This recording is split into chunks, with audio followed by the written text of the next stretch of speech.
Welcome to the Sports Card Lessons Podcast. I'm your host, Big Ken. Whether you're watching on YouTube or listening on a streaming service, please like, subscribe, and hit that notification bell. You'll be notified whenever I drop any new content.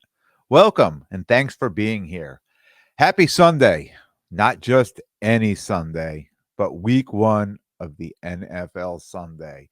It is finally here. We've waited since last February for this to come back. So, if you're like me and you're involved in a ton of fantasy leagues or you just like football, man, this is it. This is the beginning. Football now every weekend until next year, right? Until February. My Chiefs went down Thursday night. You know, they have some holes to fill. They have some things to correct, right? But if you're going to lose, it's better off losing at the beginning of the year than at the end of the year. And I'm not worried at all. I mean, I used to watch those Patriots go to the Super Bowl every year and then come back and start like 0-3 and 0-4. And then the next year they'd be right back there again. So not that I'm comparing, my Chiefs to the Patriots, but just the scenario. So let's get started. Garden State Trading Card Show, aka the Laz Show, yesterday in Secaucus, New Jersey. Love my man Laz on IG at LAZNYC. I've been doing this show for a couple of years now.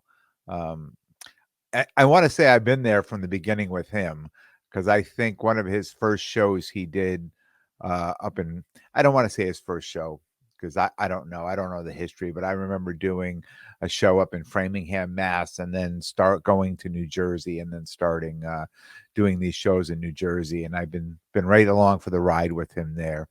His show's always slamming, always a good time. This show Saturday had a bit of a different vibe to it.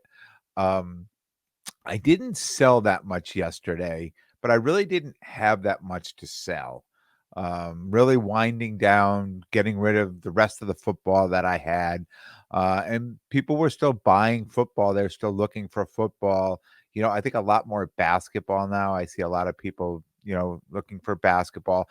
I packed up singles boxes and I had a bunch of hockey cards because I remember from East Coast National, people starting to ask about the hockey.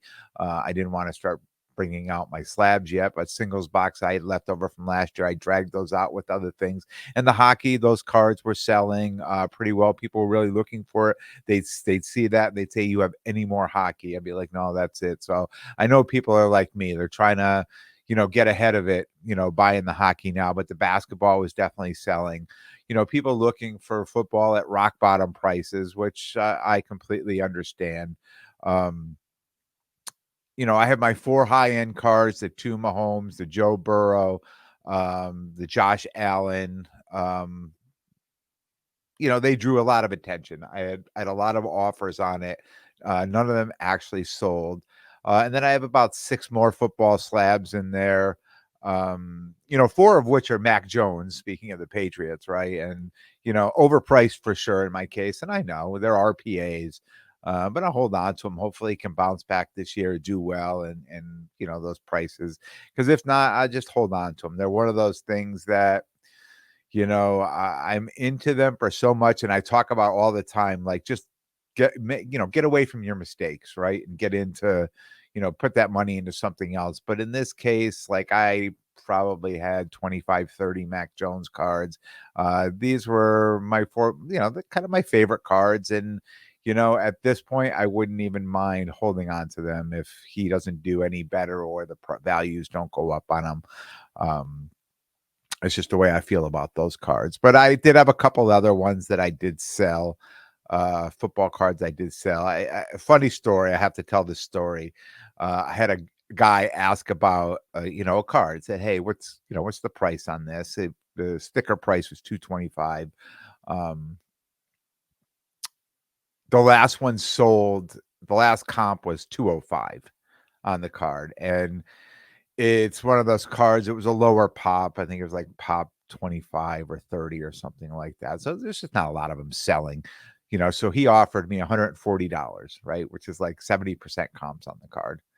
I said, "No, I can't go that low. I could do like 185 on that card, just if you're gonna flip it, leave some room on it for you to make some money." Um, so he says, "Hey, look at my cards. Maybe I have something you want. We can do a trade or trade in cash or something like that." I said, "Okay." So I pull out a Patrick Mahomes. It's a rated rookie, PSA 10. The card's like $1,000, right in that area.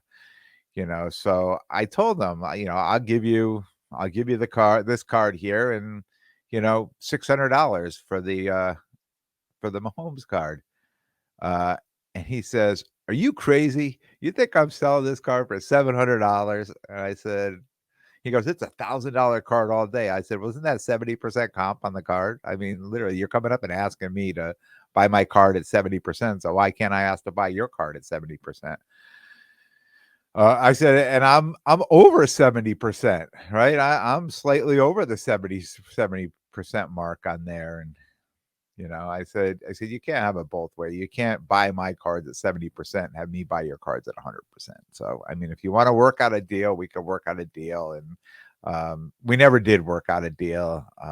That other card just wasn't that important to him, I guess. But interestingly enough, the guy standing there listening to all this going on, and he walked away and he laughed. He goes, sometimes I hear what people offer people, and then they want to sell their cards like overcomps. Like, he was saying it's $1,000 card, which he knew, right? But he says some of these guys are like, "Oh, I want $150 for that card, or like $1,200 for that card, or 1,050 or 1,100. Like they want over what the current comps are on the card."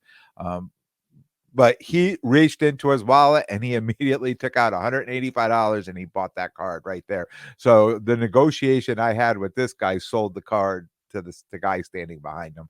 He said, "No, it's an absolutely fair price." He said, "Here, I like." He said, "I'm happy to do the deal because I wanted to buy that card." So it worked out well for me, right? So yeah, not a lot of sales. I had, my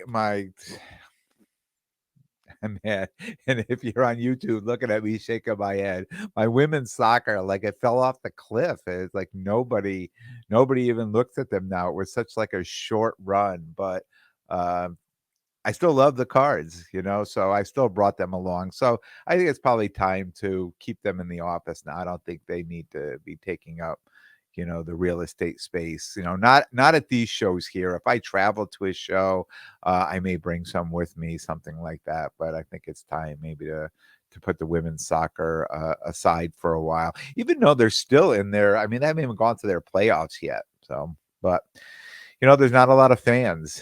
So. Not yet anyways. I still think it's up and coming, right?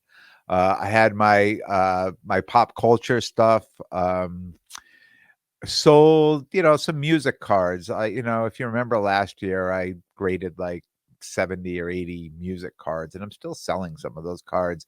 And it's funny, a guy that came to buy, he bought 3 of them from me, and he was looking familiar. I'm like, "I think I've sold some cards to this guy before." And then as we did the deal, he started to walk away. He came back. He's like, "Wait a minute." He goes, "Wait a minute." He said, he looked at the women's soccer. He goes, "Were you at the National?" And I said, "Yeah." And he goes, "I bought some of these music cards from you at the National." He's like, I'm looking at you and you look familiar." I'm like, "But he said, "Because when I go to these shows, this is what I look for. I look for like this music." I said, "Well, here, take my card, call me up. Look, I still have a bunch more of them. We can make some deals." Absolutely. But it's just interesting that, he remembered me from the National just by the cards in my case. Um, but that was it. Like I didn't have a lot to sell. I had Rob didn't go, sports card therapist. He didn't go yesterday. So I had 2 tables and I knew he wasn't going.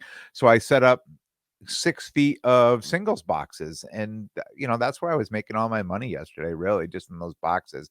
Um, if I just had a 6-foot table yesterday, I just would have had 1 case with singles boxes, and I would have thrown the football cards in, and I would have put a few you know pop culture cards in, like something like that, just because I know the show. I know what sells there, but I figure I'm gonna have all the space. I might as well just spread my cards out. um Some familiar vendor faces were missing, some familiar attendee faces were missing, and after talking with some people, um, about the missing, right? They said most people said they were at the Dallas show this weekend. And it's funny, a few weeks ago, I was at a show and I said, wow, this show, is looking light. Like there should be more people here. And everybody's like, oh, people are at the Burbank show. Right. And I know the Philly show is coming up in a couple weeks. Um, and interestingly enough, this past week, uh, my wife and I are trying to find, some time to take a trip, either this fall or early winter. And we've been going back and forth on dates and looking at the calendar and just having trouble finding a weekend. So, I said to her, I said, we have to find a date to go away. And she said, well, if you could give up a show, like you'd pick any weekend. She goes, I think you have shows almost every weekend. And I said, no, no, I don't. And I went and opened up the calendar and there it was, man. There it was. There's just too many shows. There's just too many shows. When I started setting up at shows, it was like once a month, right? I was part of a foursome in golf, and I used to golf every weekend, and I would say, and I can remember saying, "Oh, this particular weekend, like I can only do Sunday because I'm doing a show on Saturday," right? And then the shows turned into like Saturday, Sunday shows, and then I'd be like, "I'm out that weekend, guys," and now it's like I play with them. I think I've played with them twice this summer, um, because I've just had so many shows and so much things going on in the hobby. And then I realized looking at the calendar, it's just crazy. It's like every single weekend there's shows. Um, I know we're in for a crazy run, and that's really what it got me going on this. We're in for a crazy run here in New England, October, November. I mean, just show after show on the weekends. In November, we have three major shows on the same weekend in November. And now another major show just announced that the Springfield show just announced that it's going to be the weekend before, just before that weekend of three shows, right? Um, are the big shows hurting the small shows? Are the small shows hurting the big shows? You know, uh, I don't know. I mean, the three shows that we have coming up in November, um, there's one on all on the same weekend, and they're all Saturday, Sunday shows. They're all Saturday, Sunday shows. Um, one at Mohegan Sun in Connecticut, one at Gillette Stadium, Massachusetts, and one in Quincy, Mass. Uh, and all three of these shows, these tables are sold out. These tables are sold out, and these tables aren't cheap. They're like $350 tables, and it's for a weekend. You're paying for the weekend, and they're all Saturday, Sunday shows. I just don't know how that's going to work out up here with it's it's like such competition. Um, and as a dealer, I mean, how do I choose? How do I choose where I'm going? Because for all these promoters, I've set up with all these promoters, right? Um, it is crazy. And the competition too. Um, and I don't know, is it competition for the promoters? I mean, can they talk to each other? Can they figure this out? Because it just seems like now we have um all these shows going on here, but then the major shows are going on too, just talking about it. Dallas, Burbank, Philly. I know there's Chicago, there's the Midwest, Midwest Spectacular. It just I don't know. Is it show fatigue? we, are we starting to see some show fatigue? And good on the promoters that they can get these destination locations and selling out all these tables. Um, but they're going to have to expect declines in attendance. I know for some shows I'm on waiting lists, to get in, not local shows, but like Chantilly show, show like that I went through last year, and immediately I put my name on a waiting list. Um, I know I'm 100 and something down the line. It'll be a long time before I ever get a call for that. Um, I don't know. Are we I mean, is it show fatigue or is this just fine? I mean, is there enough buyers sellers, flippers, and oh yeah, collectors, right? Collectors. Remember us? Remember them? And I do it all, right? Not only am I buying, I'm selling, I'm flipping, I'm collecting, a little bit of everything here. But is there really enough to go around? I mean, I know there's enough cards, right? But is that enough?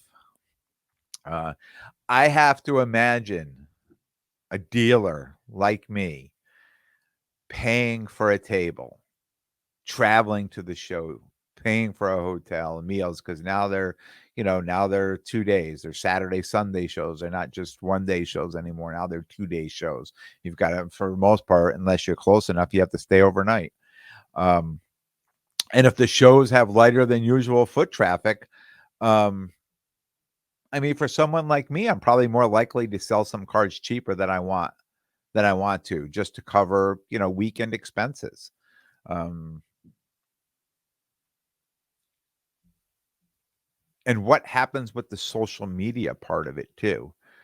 I mean, I can open up Facebook, I can open up Instagram, and it's crazy that it's just cards, cards, cards, right? It's the social media aspect of it. The shows now are ramping up. The shows to me feel like the social media aspect of it. Like it's going to be every single weekend. Every weekend there's going to be a show, and people are looking like, hey, I want to start a new show. Is there one day available? I can slide that one show in and hopefully sell them, because as a promoter, you're just hoping to sell your tables, right? And be able to bring the people in that will keep your vendors happy. Um, and I'm starting to see a lot at these shows, especially when the shows seem a little bit slower, that you'll see these people just come in that are cash heavy, and just trying to buy up people's inventory. I started seeing this back at Chantilly. It was like day one of the show where people were just coming in and buying people's whole cases. It's like, look, if I just buy this whole case for 70%, can we just do that? Like, you can go home. Like, if you want to give me your table too, you can. But they were just coming in, buying up people's inventories, right? Well, but 75% comps on bulk offers. And I guess depending on how well you're into the card, maybe that works to get rid of.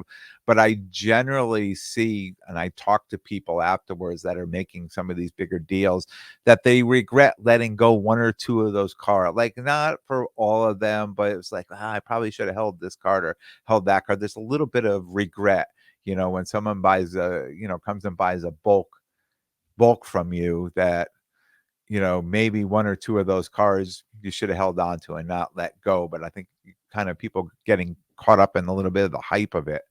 Um, as the value keeps going up, as you keep stacking it up, and now it's 1,000 and it's a 2,000, it's $3,000. I mean, I think you're starting to see more dollar signs, and it's okay to let it go a little bit lower. I mean, I'll give you a perfect example. I was at East Coast National a few weeks ago, and there was a dealer had this really nice Eli Manning card, this refractor. I'm not even sure what it was. Um, but he said to me, "Hey, you should tell the therapist," meaning my guy Rob, sports card therapist. "Tell the therapist about this card. Um, it's one he will definitely want." So I took a picture of it. I sent it to Rob. I was at the show, and I said, the guy's asking 300. Rob says, tell him I'll give him 200 for it. So I said, hey, he said he'd give you 200 for it. And we did a thing on comps, and it was a pretty fair offer. I think the comp on the card was maybe around 240 or something like that. And he says, yeah, that's fair. He says, I'm probably not going to sell it. If I don't sell it for more than 200, the card's his. And I said, okay. And I think this was a Friday, and we had Saturday, Sunday. That show was a 3-day show. So the next day, a guy comes to his table to start buying bulk, and he starts going through the cards, and they're calculating stuff out. And I see the deal going on, and I just kind of walk over, and I'm looking, I'm seeing what's going on, and what they're putting on prices, and the guy adds the car in. He looks it up, and he says, "Yeah, we'll do this one at 140," and he throws it in, and I was waiting for the guy to be like, "Nah, leave that one out," because it really wasn't like the best part of a deal. But then I kind of walked off. I saw them make the deal. I went back. I said, did that Manning card go?" And he said, "Yeah." I said, "But you let it go for 140." I said, "You had the thing sold at 200. Why would you throw that in for 140?" He said, "Yeah." He goes, "I kind of got caught up in it. It was like such a big deal, you know. Once we hit 3K and we were going over, it was okay, you know, just to come down a little. You know, I want to keep the guy happy, but I was making a good deal here to get the cards done." And he says, "You're right. I probably, you know." A few minutes later, he said, "Ah, you're right. I probably should pull that one back. There was another one in there too. I let go really cheap that."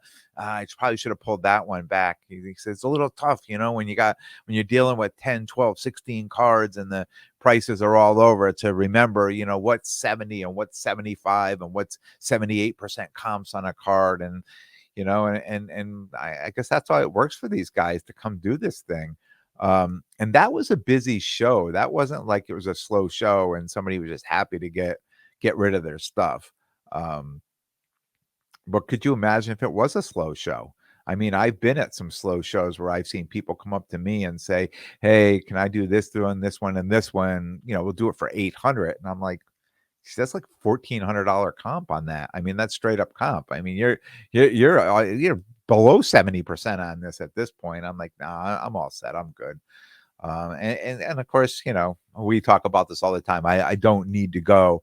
I'm okay if I go to a show and I don't sell a card. I can go home. I mean, I may not be happy about it, but I'm okay with it because I know the value of the cards and I know the value of the money. You know, and I know what I need to do to make things work around here for me. Um, But that's it. That's all I have for you. We're gonna cut this up a little short. I will tell you honestly, it is now 12:41 on Sunday, and kickoff is in about 19 minutes, and I have a little work to do on this to prepare it to put it out. So I'm not gonna prolong it any longer. I will be back Thursday with a brand new episode.